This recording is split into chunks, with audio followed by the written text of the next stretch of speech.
Hari pertama proses sortir dan lipat surat suara pemilihan kepala daerah serentak tahun 2024 di Kota Manado, Badan Pengawas Pemilihan Umum Kota Manado melakukan pengawasan dengan menempatkan petugas saat proses berlangsung.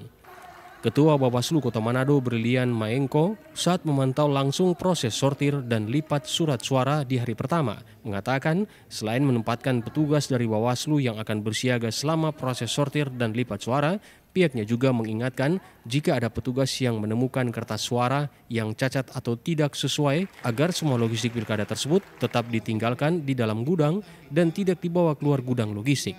Hal ini sebagai bentuk kepatuhan terhadap SOP untuk menghindari terjadinya potensi kerawanan terhadap penyalahgunaan surat suara.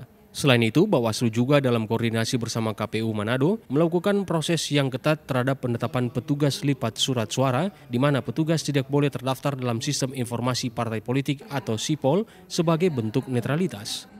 Yang menjadi perhatian bagi kami yang pertama adalah ketika mereka merekrut orang-orang yang membantu dalam proses pelipatan sortir lipat ini adalah orang-orang di sini tidak boleh terdaftar dalam sistem informasi politik, ya.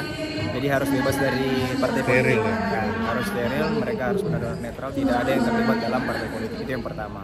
Yang kedua, memang kita juga mengikuti SOP yang ada di sini. Ya, kita hanya melihat memang benar jangan sampai ada yang membawa surat-suara ini keluar. Ya kan, itu yang harus dipastikan. Walaupun dia rusak, dia harus tetap ditinggalkan di sini. Untuk diketahui dalam proses sortir dan lipat surat suara Pilkada 2024 di Kota Manado, KPUD Kota Manado merekrut 200 petugas harian. Dijadwalkan proses sortir dan lipat surat suara ini akan berlangsung 3 hari, terhitung 31 Oktober hingga 2 November 2024.